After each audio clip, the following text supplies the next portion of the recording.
Hey, everyone, and welcome back to the Keep It Open podcast. I'm Aaron. And I'm Mitchell.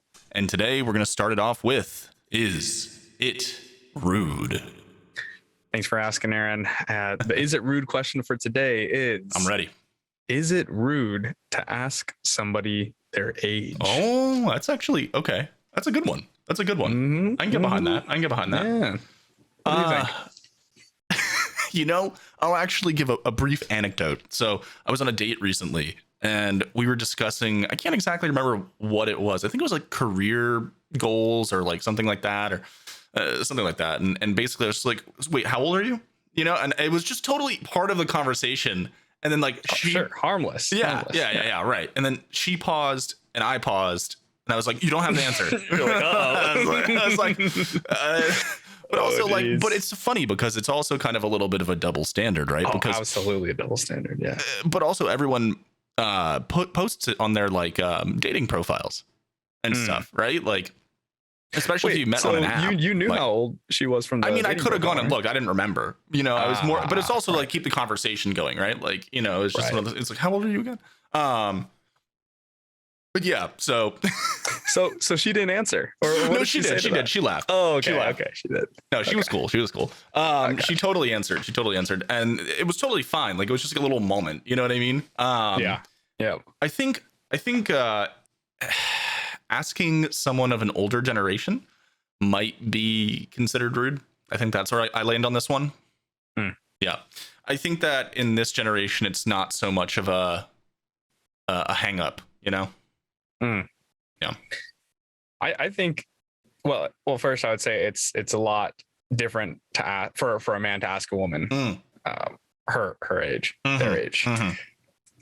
Especially the generation above us, and really anybody.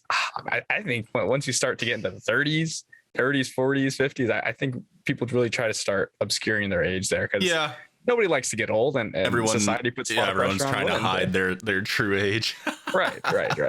Like I wouldn't, if I suspected somebody was 30, a woman was 35, right? I would not ask. You'd be like, oh, so you're 25, right? Oh, you would make the joke, right? Yeah, exactly. Right. You would make that same joke, right? Well, see, I know that you have issues surrounding your age because I remember when we first met and we're getting to know each other, we were at a barbecue and I had to press for like 30 minutes to get you to tell me how old you were. Yeah, man. Look, age is a touchy thing. But it's so like, why? I still remember being mind blown. Like, I don't get it. And you're not even like old. Right. And you're not young either. Right. You're just literally like in the middle. Right. I think that in the line of work we're in software sales, I always say nobody wants to buy software from a kid. And okay. That is always. But I'm not even buying software from you, man. Right. But in the work where, you know, I kind of try to have that image of. Yeah, I was trying to get a promotion and stuff too, so you know. No, I feel you. No, I totally understand. I mean, I think I would disagree with that, to be honest with you, man. Is like, I don't necessarily think that people don't want to buy software from someone young. I think more and more people are realizing that the younger generation is kind of ahead on a lot of this stuff. Like, I've been in situations where, people, you know, that should know, without, you know, going too deep into detail, people that should know how to use pieces of technology don't know how to use pieces of technology. And, you know, it's like showing my dad how to like save something as a PDF or like, you know, and whatever, like, you know, very smart people. But in today's world, especially when it comes to software and technology, the younger generation is generally the generation you want to talk to with this stuff. So sure. You know, I shouldn't be so touchy about it. That's I don't think you should. I don't think you should, because you're also a really smart guy and you can just let that speak for yourself. Yeah. Look, we did that change. Look at that. Look at that. We're changing hearts and we're changing minds only on the Keep It Open podcast. I am that many years old. That many? Yep. You're that many years old? I'm not releasing it to the world yet. Well, but so back to the asking somebody their age thing. You know, I also think it changes for men. So older men, I've asked many older men, coworkers and stuff like, so how old are you? How long have you been in this line of work? Yeah, in the game kind of thing. Yeah, sure. Yeah. And they're like, 50, 55, 60, whatever. Wow. I don't think that feels that weird. It's just totally different if it's a woman. I also think like children, right? I don't think that's rude at all. No, It's like, oh, hey, that's Ollie. normal. Like, oh, how old are you now? You know, yeah, that's just what you do. But that's And then it starts to interesting. become Yeah, no, go ahead. Oh, I was gonna say, but then it starts to become okay again once you're past a certain age. Once you're like 70 or 80, you can like people want you to ask. Yeah, because you're like, I made it this far, motherfucker. Right, What's up? Right. Let me tell you about World War I'm II, still here. I'm still in this bitch. Even women at that age, you're like, that I feel like it's a bad. No, absolutely. My mom is proud of her age. My mother is 72 years old, and she is alive and full of energy, and blows me out of the water with that. Like, she wants to get up and go do stuff when she comes to visit, and I'm like, hold on, let me make some coffee.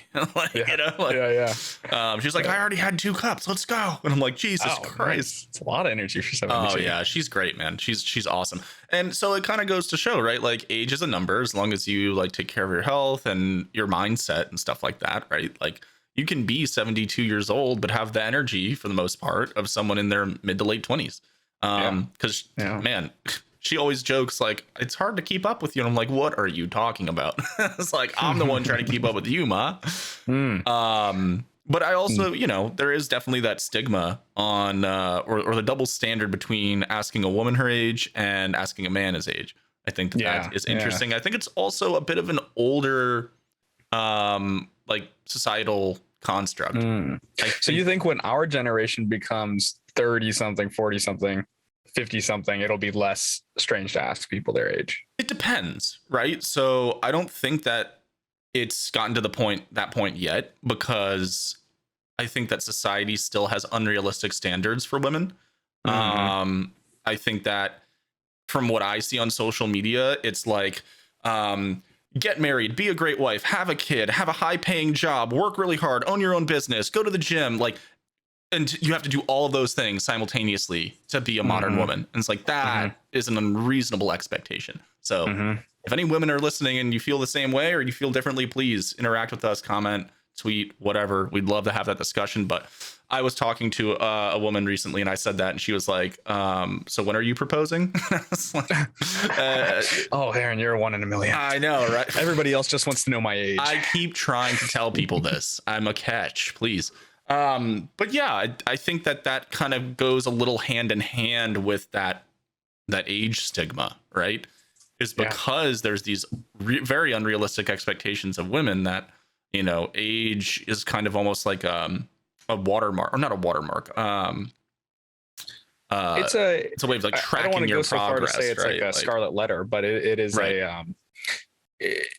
something that's aged, right? Like in Hollywood, a lot of female actresses I've heard in interviews and such as like, especially the older, middle-aged older ones now would say, like in the past, once you're older than 30 years old, or maybe 32, 35, you can get away with it with some makeup, but the good roles in Hollywood are few and far between at that age. All the good roles for women are when you're like 18 to 28 or 30.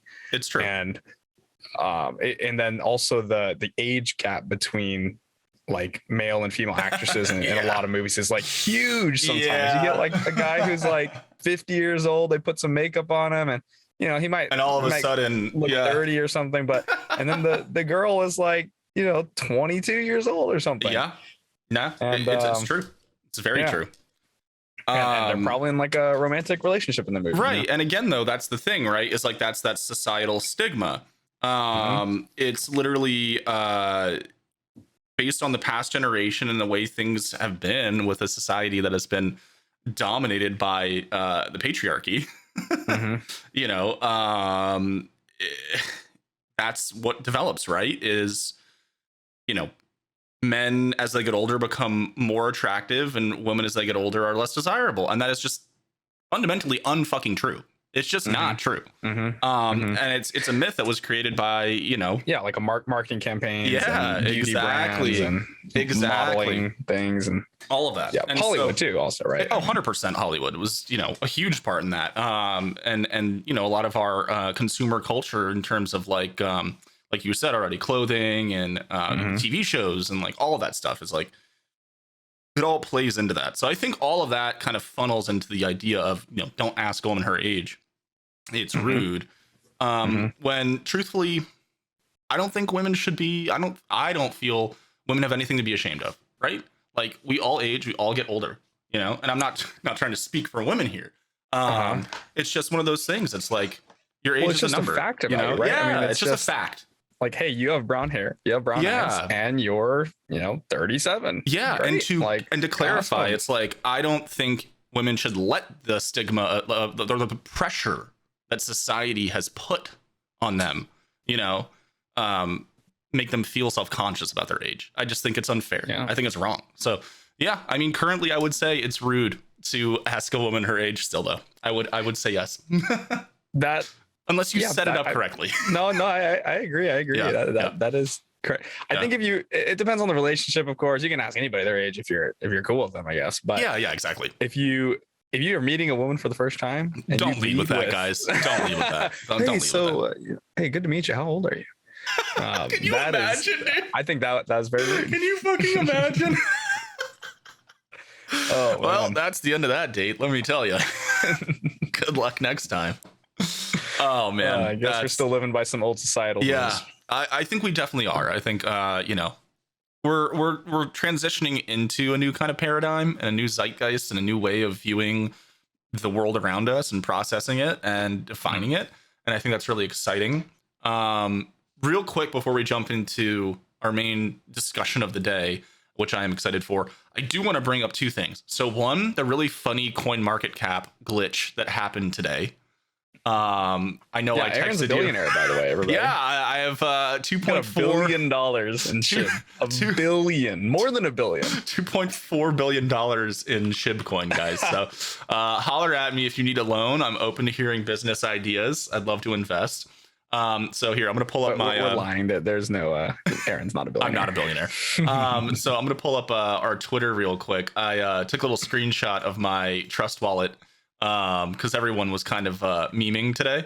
And so I posted a picture of mine and said that I'm going to buy my cat a gold chain. And this is why.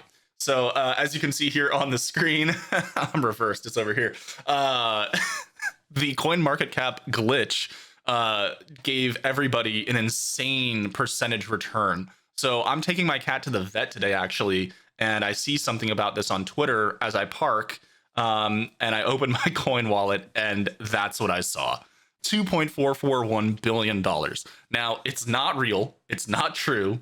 God damn it. But I'll tell you, for about a millisecond, looking at that felt really good. It felt really good. Oh, I bet you're about to call up your manager and quit on the spot. Oh my God. Yes. If that was real, I would have called Yesenia and been like, yo, I'm out. Yeah. I would have sold first. I would have made sure it it went through. Yeah. Made sure it hit the bank first. And then I'd call somebody up and say, hey, so, it's nice knowing y'all. I'm gonna be real. I 100% trolled all my followers on Instagram and posted that and said, I'm buying a private island later, nerds. And I've been getting a lot of DMs from a lot of people. Really? Yeah. Funny. A lot of women I used to talk to as well. So. People coming out of the woodwork. Oh, hey, the ginger beard has some money now. That happens to like people who become famous. Oh yeah. You're like high school friend. Yeah. Yeah. Everyone comes out of the. That's what happens to lottery winners too, dude. It does. It ruins people's lives. It does. It absolutely does.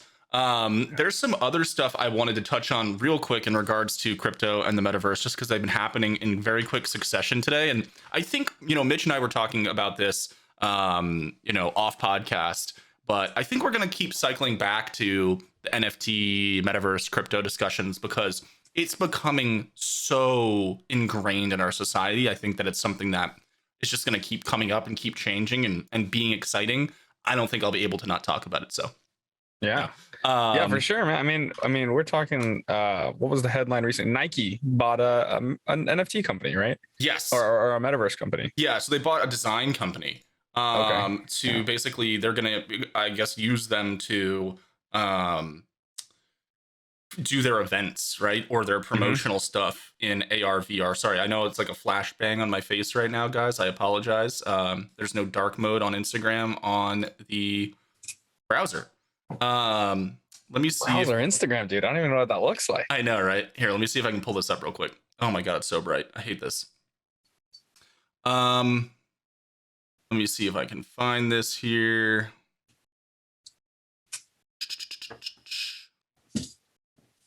So, the number one thing is that we're moving to Web 3.0. So, this is going to be a big thing, right? So, if you check out this little video here, basically what he's saying is Web 1.0 was HTML, decentralized, computers talking to each other, dial-up modem, very, high level connection and development. 2.0 is a centralized internet, right? Which is basically, you can think of it of like cubicles in a big room. You got like Facebook, MySpace, LinkedIn, blah, blah, blah, blah, blah. And then Google, YouTube, right. Amazon, they came in and bought the whole thing up, owned the whole thing. Web 3.0 is going to be based on the blockchain, and it's going to be anti-monopoly, secure networking, data ownership, which is a huge issue in today's world, interoperability, so being able to achieve things within your own like little, you don't need to, anyway, it gets a little complex, but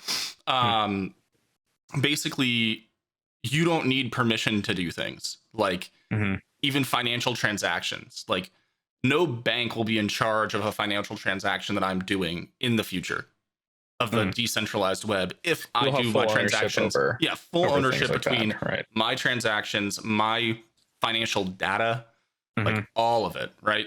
So that's one interesting thing. And then I'm trying to find the other screenshots that I had. Basically, long story short, Amazon's doubling down on crypto. Adidas is doubling down on NFTs and the metaverse. Obviously, Atari and a bunch of other brands are going real deep into this stuff.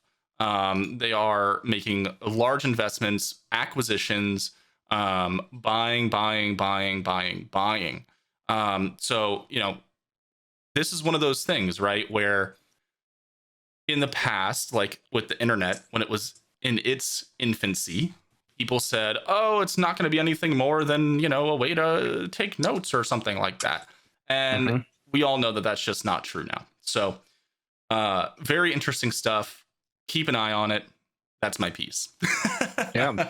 Who knows? Maybe we'll become a metaverse podcast. Well, listen, all we need to do is get some cool looking avatars made, and then we get a virtual reality set up, and then we just become VTubers. Oh, for sure. Yeah. Like I can have hair again.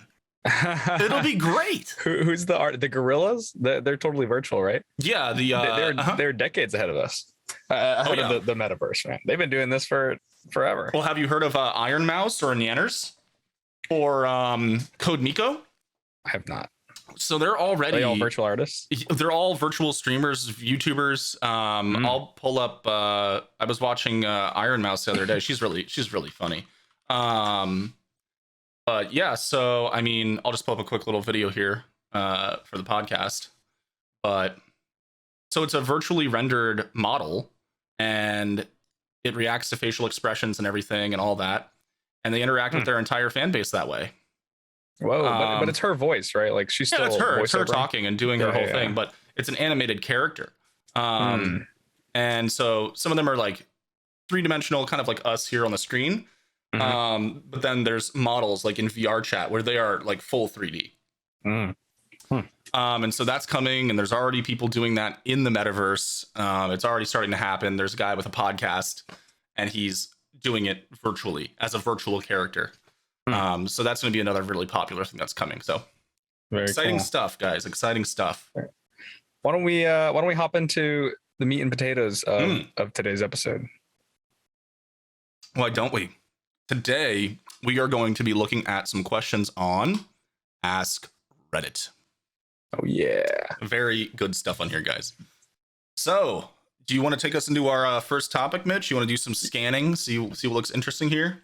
Yeah. So we're on Reddit. We're as on the day that we're filming this, we're just looking at the top AskReddit questions. So we'll start at the top and kind of talk about some of these and give our opinions.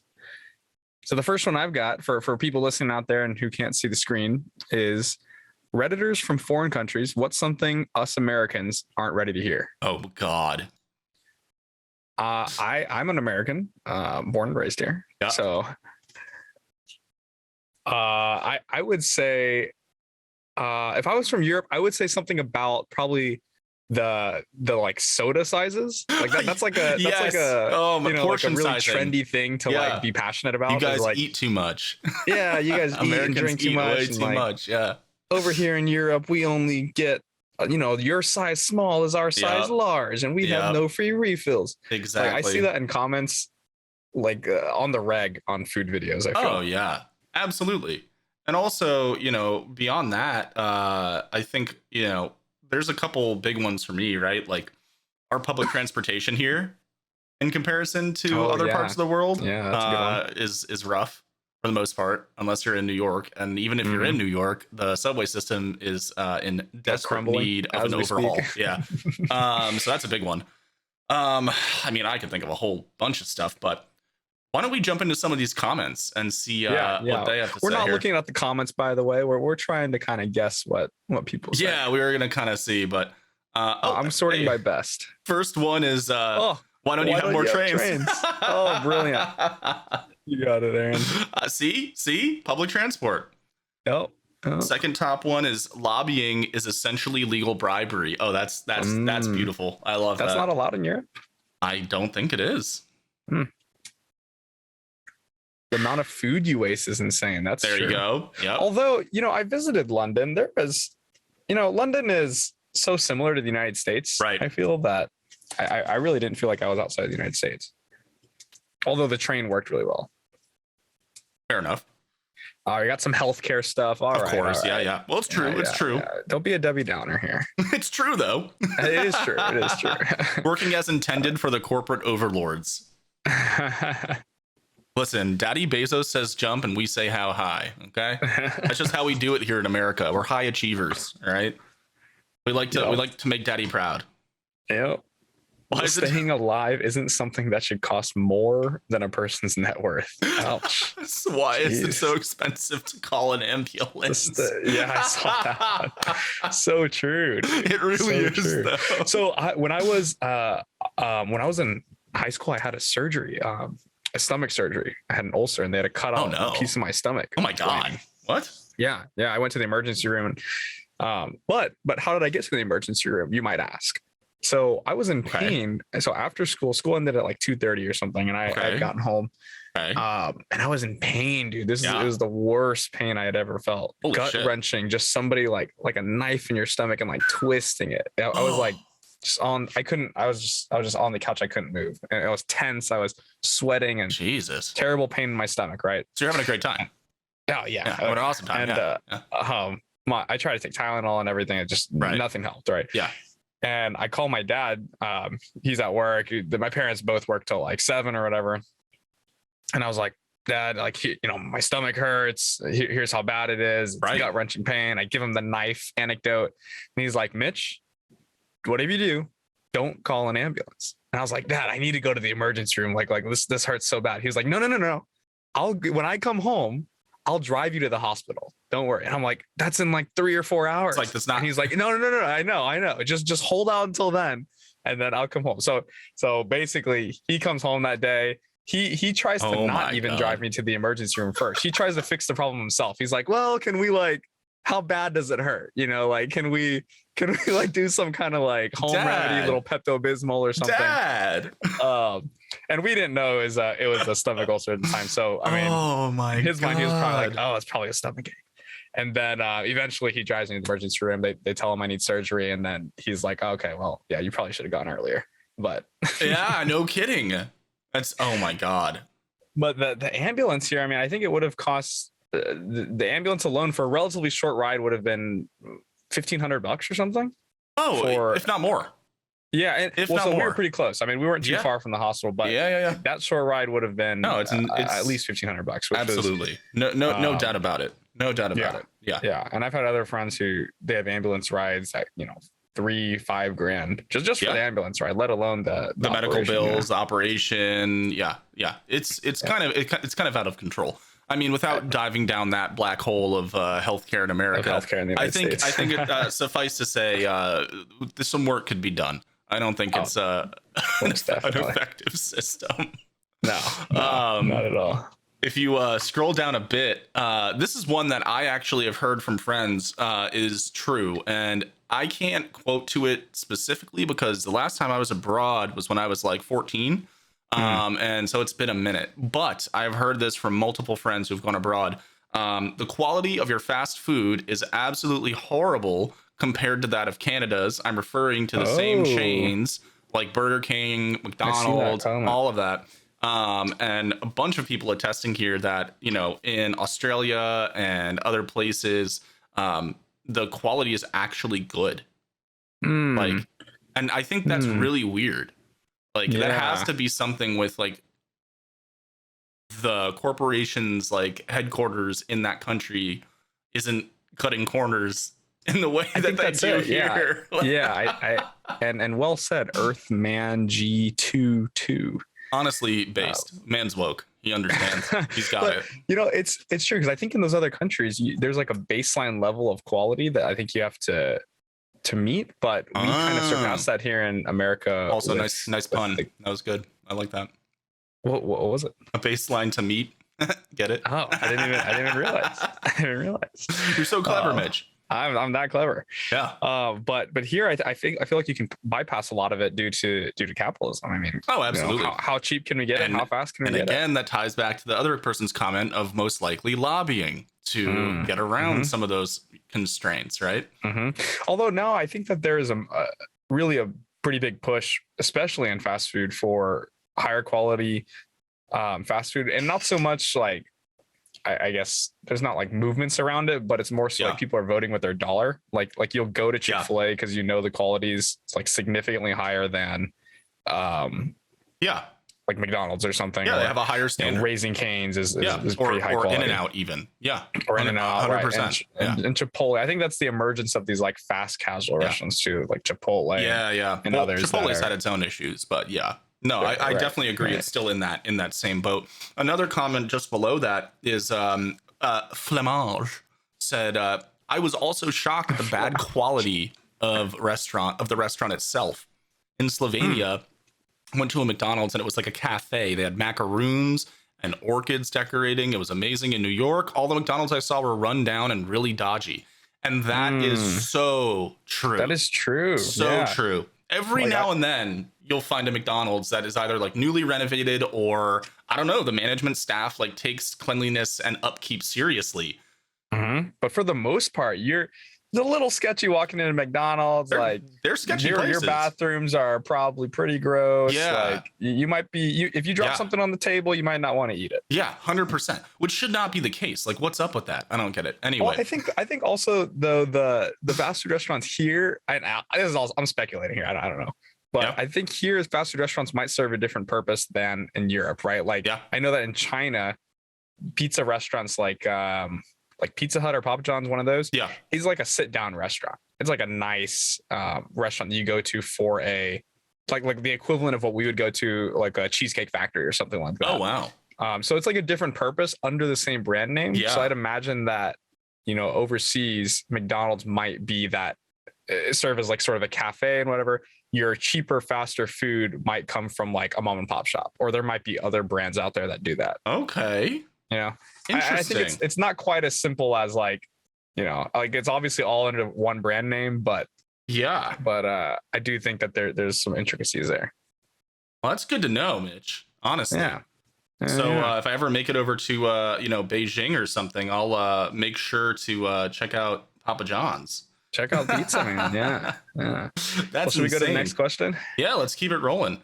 Let's see here. I'll pick this next one.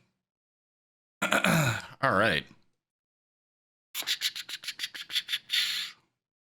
What is the most pointless ability you possess? Oh my god. I've got one that's pretty pointless, actually. All right, let's hear it. So You ready for the sound? I'm going to do it. It's all with my fingers. So. Oh no. Right? You hear that? I did. Yeah, it's like a popping. What is that? What are you doing? Yeah, so it's a suction cup with my fingers. I'm doing this with my middle finger here. Okay. And then I'm pulling it through like that, but like suctioning against my neck makes like a popping sound. Yeah, that's pretty cool. It's a nice party trick. It goes over great with kids. I'm sure it does. That's awesome. Yeah. Nice. Yep. Okay. Not many people I've met can do that. That is pretty pointless. I won't lie to you. That is pretty pointless.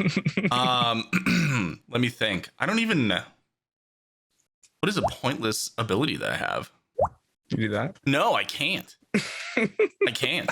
I got a lot of pointless abilities. I'm terrible at snapping. Like I can barely snap. I don't know what it is. I know I'm doing it right. I can't snap. I don't know. Maybe I'm just the pointless ability. Clearly, I just... So let's see what some of the Redditors have said. I can rearrange almost any word alphabetically forwards and backwards and do so throughout the day. The only person that knows this weird thing is my wife, and she routinely asks me to do it because it makes her laugh. Rearrange almost any word alphabetically, forwards and backwards. So if the word is word, you would say DORW. Yeah. And then you would say, well, the backwards is just the opposite, but yeah. WROD. That's wild. All right, go. So then take the word human, for example. OP can arrange it alphabetically forward, AHMNU, and backward, UNMHA, respectively. That's wild. Okay. I can spit juggle grapes. That's enough said. That is pointless, but also very cool. I am jealous and scared. I agree with you 210%. I agree. Yep. This is definitely a pointless. Pick out the slowest grocery store checkout lane. Okay, that's not a pointless ability. That is the smart. Slowest. Yeah, so that you can optimize. Would you ever need? No, so you can optimize. If you can see the slowest, you can avoid it. Oh, that's fair. That's fair. I make the fastest lane become slow as soon as I get in line. Nice one, Miss Karg. That's good. That is good. Hey, on that note, do you do self checkout, or are you have a cashier checkout? Depends on how much stuff I have. Oh, okay. If it's like a quick trip, then self checkout. If it's if I was like doing a full shop, then yeah. But lately I've been going back to Trader Joe's. So if I got any other Trader Hoes in the channel right now, what up? How's it going? Trader Joe's is fire. It's so good. I missed it. Do they have that in Europe? That's something you guys don't have. I don't know. So listen, hey, be jealous. Get you some Trader Joe's, okay? Because it is amazing. I love Trader Joe's. Let's see here. I'm extraordinarily good at towel whipping. Made someone bleed once. Oh my God. That's I don't think that's pointless though. No, that's definitely not pointless. Especially it definitely has a purpose. It's like a self-defense mechanism. Irmgard Nava. If you're in high school, especially those high school gyms, man, they get pretty ruthless. That's in what there. I'm saying. You can do a little. If you're the king of towel whipping, I mean, you're kind of running the show. Oh yeah. I agree. No one makes me bleed my own blood. Nice. I can tell the time based on the position of the sun. Okay, this is a really long one, but that's not pointless. That's pretty fucking cool. That is really cool. He says, okay, so I went full blast and learned different ways of telling time from clocks to sundials. I can sort of do it for most stars, but it's fucking useless. If my 7-year-old self was right, we all have digital clocks, on our wrists, on our pockets, on our screens. Yeah, but it's so cool. That's cool though. Honestly, really cool. I'm not gonna lie. Also, if you're out camping, right? Yeah, I think that guy was fishing. I think he knows it's cool, and he wanted people to tell him it's cool. Oh, he wants some compliments. Yeah, I think he's like, here's my whole anecdote about when I was a kid. I got in trouble for being unable to read an analog clock face. Because I can just look at the sun and tell you. Look at the sun. Yeah, and it's like, but it's pointless because there's clocks everywhere now, and it's totally. This guy wants me to totally comment. That's not pointless. You're so cool. Yeah, exactly. He's totally fishing. Okay, let's see. Let's do one more of these comments. Let's do one more here. Do you see the one about the soap? No. What is it? I can catch the soap if dropped in the shower 9 times out of 10. I call it being sopadextrous. I question people who still use bar soap, I guess. But yeah, true. But that is rather pointless. So, and yeah, 9 times out of 10, I mean, Yep. what? I mean, it's not even every time. Still kind of pointless. You want to take us to our next one, Mitch? Yeah, let me find Awesome. a good one.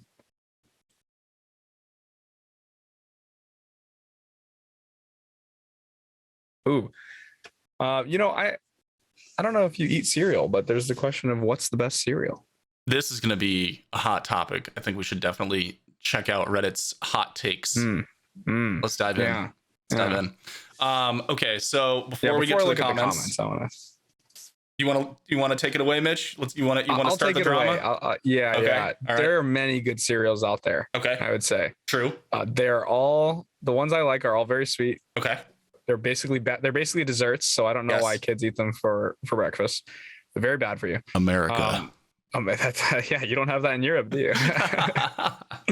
Yeah, take that, Europe. Yeah. So Cinnamon Toast Crunch, I love, but I will say, this is true of every cereal. It has to be very crunchy. I don't like soggy cereal at all. Yeah, no. I think the milk has to be frigid, like ice cold milk. Yep. I go so far as to put milk in the freezer sometimes before putting it over my cereal. Just, 5 minutes, 5-10 minutes. Let it cool down a little bit. And I think it just enhances the experience. And sometimes I will do 2 cups, one with the dry cereal, one with milk. Do a little shake of cereal in the mouth, drink some milk because I just love it that crunchy. Okay. So anyway, those are my weird cereal habits. But I would say Cinnamon Toast Crunch. If you ever had Oreos, no. You had Oreos? It's the Oreo cereal. That is my favorite cereal. Sounds like diabetes. Oh, it tastes like Oreos. You get some ice cold milk on there. Oh, it's so good. Okay. It's great. It's a dessert. All right. Yeah, that is 100% a dessert. I'm going to have to probably go with you on the Cinnamon Toast Crunch. That was like one of my favorite cereals growing up. Now, I am a little bit different, though, in my application of milk to cereal ratio. So, or not ratio, I guess, but method of intake. The method, yeah. The logistics. So what I do is cereal in the bowl, milk over the top, give it a little stir, and then let it sit for like... Oh, Aaron. No. Let it sit for like 30 seconds, a minute, and then start eating. Okay. Because I like crunch, but I also like when the cereal absorbs a little bit of the cold milk. And so it tenders it just a little, a tiny bit. And you also get like a juicy piece of cereal. You like bite into it and it just squirts out. You get all the flavor. Oh my God, this is getting, Mitchell, please. Oh yeah, juicy cereal. Oh, it hits your tongue and just oozes out. This is getting uncomfortable. That's good stuff. I'm covering my cat's ears. This is turning into an 18+ conversation. It's funny though, because I feel like a lot of Americans have very strong opinions about cereal. I've heard many arguments over what is the best cereal, and people really have strong feelings about this. Yeah, I think because it's so ingrained as like the breakfast food in America. Yeah, that people like probably went 10 years of their childhood eating the same cereal every day. You're not wrong. And it was probably such a staple in their household that they feel connected to it in that way. Yeah. I think you're probably right. Let's see what the Redditors had to say. Oh God. All right. So I'm not reading the first one, but Baron said, I don't know anyone else that loves Raisin Bran, but I love Raisin Bran. So I came here to see if Raisin Bran was the top comment, because when I go to buy Raisin Bran, it is often low on stock. ... Raisin Bran. Oh, funny. First of all, Baron, well written, terrific cadence. Well written, but it's just incorrect. It is wrong. Now, it is wrong. I'm sorry, Baron. It is 100% wrong. But I will also say that Raisin Bran is my dad's favorite cereal. So, Baron, there are Raisin Bran fans. Dude? Well, listen. I'm not gonna lie. I don't hate it. I don't hate it. I don't hate it. It's not my go-to. Sugary corn cereal. Yeah, it's not my go-to. But it's not bad. Really? No, I don't think it's bad. It's definitely, if there's other options, like I'll take fucking Honey Nut Cheerios, like, which is honestly pretty freaking bland, but I'll take Cheerios over Raisin Bran. But some days going, school, middle school, high school, my dad would be having a bowl of cereal and he'd just like pour me a bowl of Raisin Bran. I would eat it. It's not that bad. It's really not. It's not that bad. And maybe I'm falling into this camp of like people who love to hate Raisin Bran. People love to hate Raisin Bran. This goes back to our conversation with Danny about an overly critical culture. Okay. Oh yeah. Come on. When we have a perfectly good cereal in front of us, and we all hate it. We're overly critical. I think it's a consumer society, man. Raisin Bran is just so. It's an old people cereal. It's like not with the times. It's an old people cereal. Yeah. I mean, I think it is an old cereal too. Like I think that it was popular in, I don't know, mid 90s or something like that. Yep.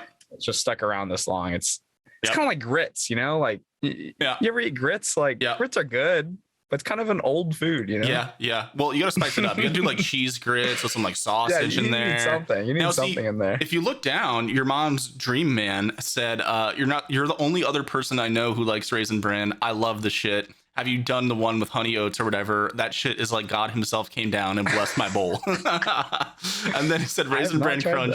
It's amazing. Add blueberries or bananas. Now, here's the thing though. I feel like I want to try it now. I could see Raisin Bran Crunch, which is like their more sugary version, right? With some fresh banana slices and some fresh blueberries, cold blueberries out of the fridge. I could see that actually being really nice. That could be amazing. That's more of like a healthy breakfast, right? Like, yeah. If we're talking just like top cereals, the sugary desserty ones, fuck yeah, like all day. Oh, because it's dessert. How can you not? I think see this guy's getting into the different conversation. This is not whether or not I think Raisin Bran is good or not. It's like Raisin Bran is good. It's fine. It's fine. It's good. Yeah. It's just not the best cereal out there. It's not the best. Straying away from the question. He didn't understand the assignment. Yeah.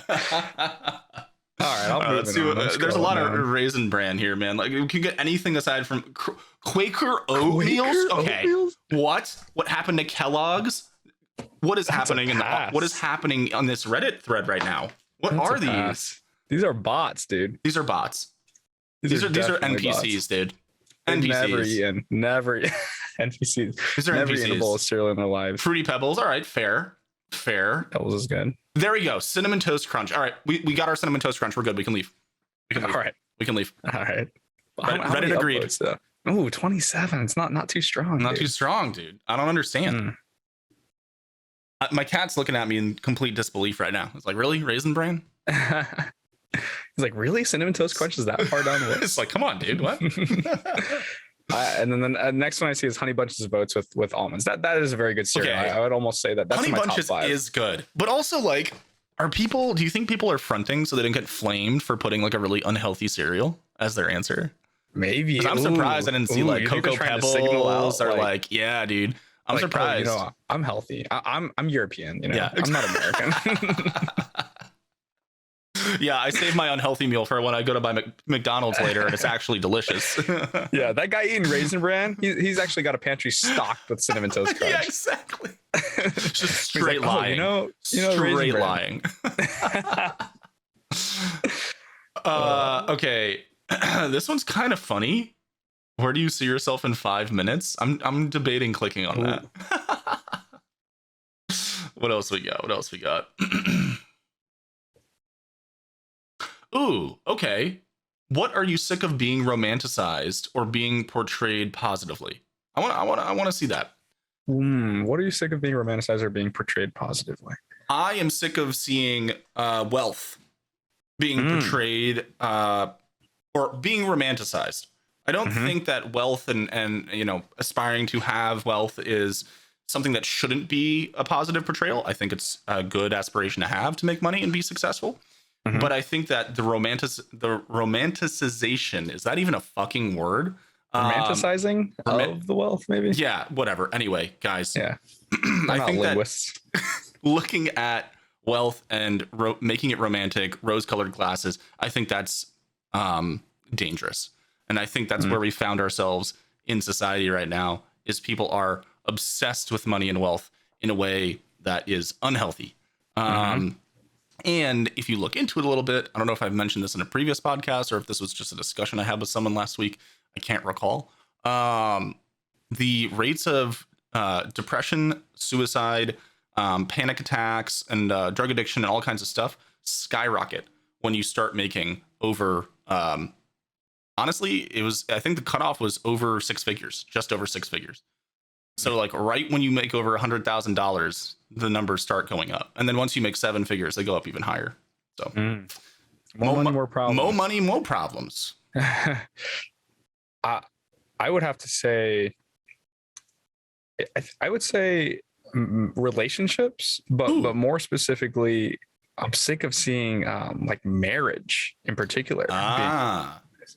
Like, hey, we get married, let's go buy a nice house, decorate it how we want it, our dream house. We've got a dog. We do the Christmas card thing. We have a kid. Everything's perfect. Like, we never fight. It's like that all these things. TV show marriage. Yeah. It's not we realistic. make dinner together every time we go to the gym. Yeah. We just spend every hour. We love each other so much. Our work lives are perfect, and work lives are and perfect. Everything's great. Yeah, it's not. Yeah, I'm with you. In reality, I mean, look, the older generation would always say that marriage is hard work. Marriage is bitter work. And true. I think that's totally true. Like, it's hard work. There's compromise, and I think divorce rates have risen significantly over the past few years. Will continue to rise. Continuing, because I think that marriage is kind of I think just looked at in this light of like, everybody needs to do it. Everybody should want to do it. And then once you're in it, you realize like, oh God, like I'm in this terrible relationship and like don't even like this other person anymore. And just want to do anything I can to get out of it. Yeah, no, I hear you. And even, to kind of broaden the subject a little bit, I think even, zooming out past marriage, I think a lot of relationships are romanticized because of social media, even just couples dating or, whatever. Like, whenever you end up actually getting to know people and looking behind the curtain, so to speak, there's always kind of the generic drama that you expect. I mean, in today's world, we romanticize everything because we control the narrative. We show the world what we want the world to see with our social media, and it's not transparent. It's not, open and unbiased. It is, we control it. So, yeah, but I think that's fair. Until you start having, conversations with other people and other friends and saying, how are your relationships? What's your parents' relationship like? Then you realize everybody has problems. Everybody has not. And I would go one step further and say, not only does everybody have problems, everybody has like the same problems. Very similar ones. Yeah. They're pretty much the same problem, so they're roommate issues, whether it's dishes or trash, or it's like money problems, or it's like this religious thing, or you have problems with the in-laws or like the relatives, like all the problems. Like, everybody's had these problems, right? 100%. And but it's like, if you were just on social media, you'd be like, wow, well, I guess they don't have these problems. Yeah, so, I guess I'm the only one. Flawed, yeah. And so I'm the one that should feel bad here, apparently. Yeah, no, I feel you, man. Let's see what some of the. Let's see what Reddit thinks. Let's see what Reddit thinks. Oh, this first one's a novel.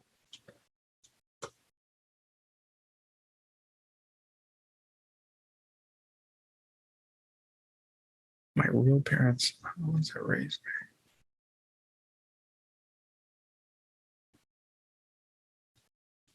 Wow, I had forgotten that this question was not a marriage and money question. I think what he's trying to say is don't romanticize, going and looking for your birth parents.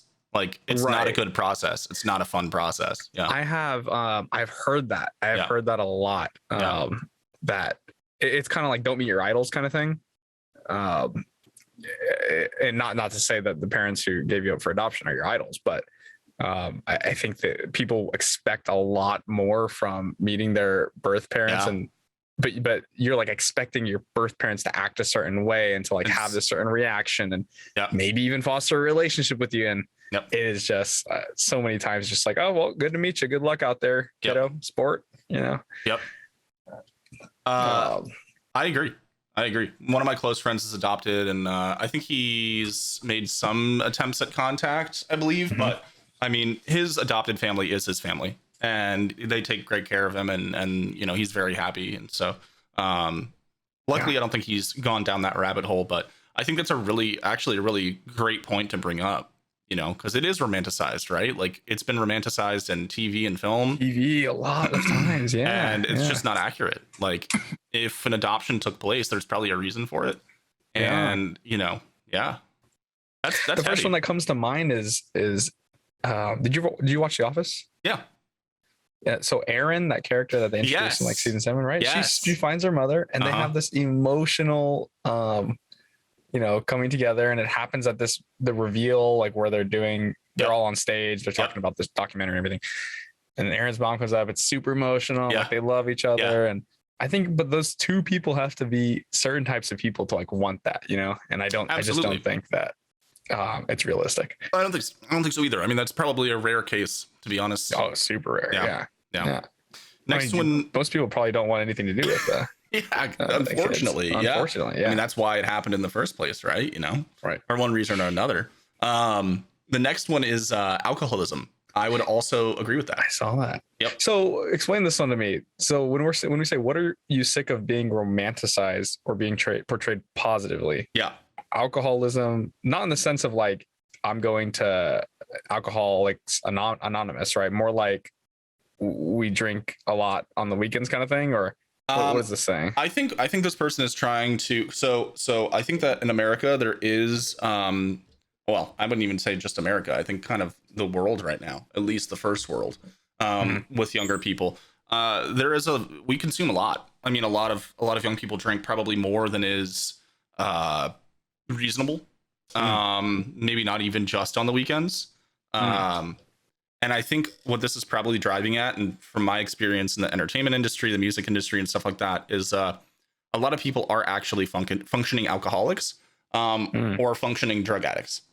So whether it's weed or cocaine or alcohol, a lot of people have some of these habits. And because of social media, TV and film, a lot of the things that we consume, the line gets a little bit blurred, I think, with habits. And I think that's kind of what this person is alluding to in one word. That's how it strikes me. And I would have to agree. I would definitely have to agree. I like that explanation. That helps me understand it. It's really that culture around, there's so much culture built around drinking, dates. Oh my God. Yeah. Business meetings, just dinner, wine at night to go to sleep. Beer with the boys, sporting events, like everything, all of it built around it. So I looked up, and also qualifies. It's real quick. It's funny too, because like people get wasted, like blackout fucking drunk. Friends will have to take them home. A total danger to themselves and others around them.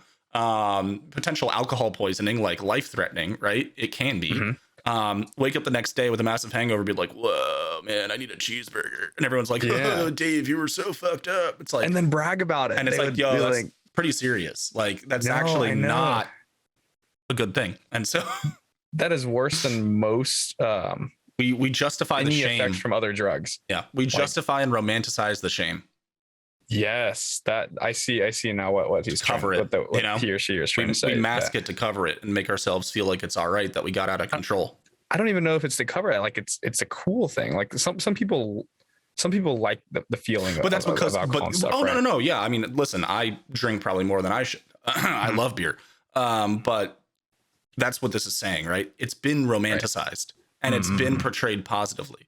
So it's a mask over the issue. And so that's what society has done, is like, and I know people that don't even like the taste of alcohol, but go out and drink and most people get screwed up. And it's because society makes them feel like they should, or that it's the right thing to do, or the social thing to do. And it's not, guys. It's not. If you don't want to drink, don't fucking drink. Right. I think, from my own experience, I think that it's a good way for me to like maybe connect with a friend or friends who I haven't seen in a while. It's pretty low barrier because people do it. But I would just as soon like go to eat food instead. Oh, absolutely. Like it's not. Yeah, man. Yeah. It's like I'm not one to like suggest doing drinking and stuff like that. It was just me. No. I suggest food first. When my family was in town recently, I'd go out to eat a lot, and it's on mom or dad's dime, and I would have like a beer with dinner. It's not a party scenario, right? Yeah, we're not trying to get wild, just having a nice beer with my burger or something, whatever. And that's fine. But yeah, go ahead. Yeah, I was just gonna say, so Googling what qualifies as an alcoholic. I had a conversation with someone last week. It's not real. Really? I think that is, I don't know. not WebMD, dude. WebMD. Bro, that is like the number one website people go to when they have a headache, and it's like, you're dying. Like, come on. Self-diagnosing here. Yeah, what does it say? It's like more than 6 alcoholic drinks a week. You're an alcoholic. It says if you have more than, so for women, more than 3 drinks a day or 7 total in a week. For men, it's that'd be 4 a day. So that'd be one beer a day, right, over the course of 7 days, or 7 drinks in one night. If you surpass 7 drinks in one night, 3 drinks, that would be your allotment for the week. 7 a week. What isn't it saying? That does not make sense. Isn't it saying like if you and me are drinking at a bar and if we have as a man we both have more than 4 drinks, we'd be considered alcoholic. Or in a week, if we had more than 14 drinks. Is it more than? No, it'd be more than 7, right? It's 7 drinks a week. More than 7 in a week. Yeah, for women. Yeah. Is that what is it for men in a week? For men, it's 14. More than 14 in 1 week. In 1 week, yeah. Well, then I'm an alcoholic. By WebMD totally standards, changes, right? Based on body composition and stuff like that. Yeah, and I mean, it also depends on what's going on. There might be some weeks where I really don't drink much at all. I might have 3 beers one day after work, or I might not. And, then I might go on a date and have a couple, or there might be a work event, a happy hour where I will indulge. But I also think it depends on when you have these drinks and how you have these drinks. Are you drinking alone? Are you drinking with friends? Are you drinking during the day? Are you drinking after work? Is it to escape, or are you self-medicating, or is it just to relax? Is it just, with dinner, or something like that? Right. The reason is very important. This is just a label, right? Yeah, and I think that WebMD needs to do a better study, because I think they'll find that the majority of people from ages 18 to like 35 drink more than that. So I wonder what the point of labeling somebody an alcoholic is, though. Is it simply for addiction purposes? Yeah, it is. It is. Because this is like, it leaves out that major variable for the reason that you're drinking, right? Yeah, like exactly. Relaxation. And I think that's in anything that's incredibly important. And right? I think that this definition is a little unfair, because they're kind of leaving out the reason, right? Like, to me, and I have alcoholics in my family. To me, an alcoholic addiction is when you cannot function without having a drink. It's like a nicotine addiction, which I will openly admit. I vape. I used to smoke a lot of cigarettes. I am very addicted to nicotine. If I don't take a puff of my vape like every fucking 10 minutes, I start to get anxious. So like, that is an addiction. I cannot go a day without nicotine. It cannot happen. I am not in a place in my life to go literally 1 day without nicotine. But I can go like many days without an alcoholic drink. No big deal. No problem. So I think that's kind of really the defining line. Like, if you have a couple drinks when you go out, if you drink a little bit too much one night and you wake up hungover the next day, oh well, like, it happens. We've all been there. And again, what I mean is, like, not blacked out, stumbling, don't remember how you got home, but you got a little schwasty. Like, it happens. I think that the core is, can you operate without it? And are you drinking to numb something or run from something or not process something? That's when alcoholism, I think, really starts to rear its head. But that's just my opinion of it, right? No, agreed. Yeah. And then here, Laloop Sorry said, I saw firsthand how this turned multiple friends into alcoholics in college. Overindulging is just being the life of the party until you're 22 and don't know how to make it through the day without a drink, or how to stop pouring wine at your friend's dinner party. That's it in a nutshell, really. Knowing, the setting and knowing when to stop and what's appropriate. I mean, 100%. Yeah. Oh my God, the next one's so good. Are you talking about Pastel Rebel? Yeah, dude. Yeah. Family bloggers exploiting their children for views. I mean, honestly, look, these are all over YouTube, dude. They are. And listen, I agree, but at the same time, this isn't new in entertainment culture. Like child actors, parents, taking their daughters to beauty pageants. It's not new. So unfortunately, it's been romanticized and positively portrayed for a long time in our culture, but I do agree it's pretty fucking gross. I'll be honest. Yeah. Now, I think that sometimes the kids like it. I mean, not like it, but they kind of like what they're doing, and maybe the parents are filming. I think it's, again, with the intent. It's like, is the parent forcing the child to do this? And like, are they on a regimented schedule that the kid is like, not keeping up with or would not like to be on, but the parent is making them do it, Yep. Every kid's got to do stuff they don't want to do, right? Like, it's part of growing up. But yep. When your parents start exploiting and taking money for it, I think that's when it's, maybe it's the taking money thing. Is the, okay, would it be different if the parents did this? The kids like what they're doing, and then all the money goes to the kids' like future funds or whatever. Yeah, I think that's fine when they're 18. I think exactly what they're saying is that the parents are basically exploiting their children and forcing them to do something and reaping benefits, versus the child has expressed an interest in entertainment or acting or something like that, which is then that's just them supporting their child's dream, and helping them do what they want to do. I think, again, it's one of those ones that there's kind of a line, but it plays. I think it's definitely, it's been romanticized, and it's been a thing that we've done in America, at least for, quite some time now. I knew we were going to see this one. Mother North, social media influencers. I've never seen such gross vanity on display in my life prior to Instagram and TikTok. It's so shallow and meaningless. I couldn't have said it better. Mother honestly, Mother North _. Yeah. And then Creative Waltz. Yeah. I'll let you run it up. I just want to read this one here real quick. All the dumb kids want to be an influencer or a content creator. Not fair to say dumb. Leave the dumb out. Not fair at all. A lot of kids do. Out of every 100,000 who want to be one, maybe one or two will get that level of fame or income. It's true. But it's not dumb. It's not dumb to have that aspiration. But yeah, go ahead, Mitchell. Well, I think Creative Waltz 9462. I think that if you want that, I think it kind of comes down to like why you want it, right? Like some people want it just for the attention. It's no different than wanting to be popular, right? Like every kid. Yep.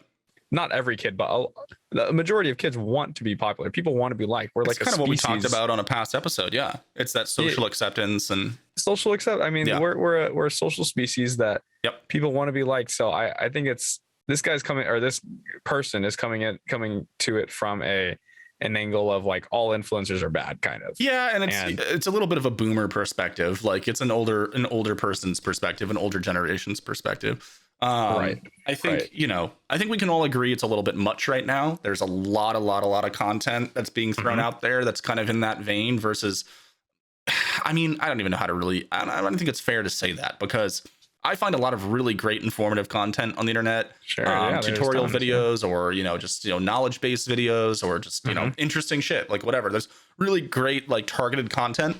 But I do think there is quite a large, I just want to get famous for dancing or being pretty or, whatever.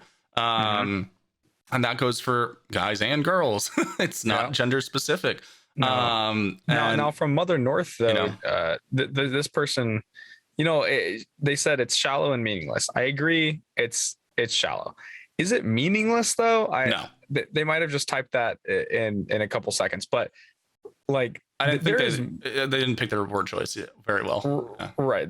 There's meaning behind these things, right? Like even you could argue that everything has meaning, like everything has value. Every piece of content is like important to somebody. Well, and it's to your point, Mandy Throwaway, a couple comments down, says, plus for some people, it's just a hobby. Not every content creator is desperate to become famous. And that's to your point exactly, Mitchell. It's true. Not everyone that does this, is doing it because they want to be some big star. Some people, they like learning the dance and then putting it online just to be part of the culture. Right. It's fun for them. And it could start with your friend, your little network of maybe 100 people who you actually know. Right. and you're all on here, and this is one way of communication these days. And Yeah. But to say that to go so far as to say they want to be an influencer is, they might blow up, but I mean, yeah, they're probably just wanting to interact with their community. Exactly. And I think, you hit the nail on the head, right? Everyone wants to be liked. Everyone wants to be involved. Everyone wants to be part of their community and have a social life. And I think this is just the younger generation's way of doing that, especially in a world with COVID, right? Where going out and socializing isn't as easy as it was in the past. It's a little bit concerning. And especially if you're on the younger side of things, you don't have the full autonomy that someone in their 20s, 30s, 40s beyond has, right? So that's how you connect. You connect via likes and comments and sharing that kind of stuff. And it makes complete sense. I remember the MySpace days. I did a lot of that stuff back in the MySpace days. So cool. Sharing playlists and, updating your profile and doing the HTML code to make your profile unique and stuff. Yeah. I mean, it's kind of the same thing, just expanded, right? It's just more detailed and more complex now, I guess, with all the algorithms. But Mitch, what do you think? Should we keep it open for the day? I think so. That's a good one to end on, man. Let's keep it open. I agree. Guys, thank you so much for watching. This was really fun. We'll probably do another AskReddit sometime soon. This is a great way to just kind of see what people are thinking about, I think, in our society. It's kind of the same thing, right? We're just interacting, right? So in the meantime, if you haven't already, make sure you click that little bell icon below the video on YouTube if you're catching us there. If not, go ahead and subscribe on Spotify to catch our updates and next show, which will be next week. And until then, guys, what do we do, Mitchell?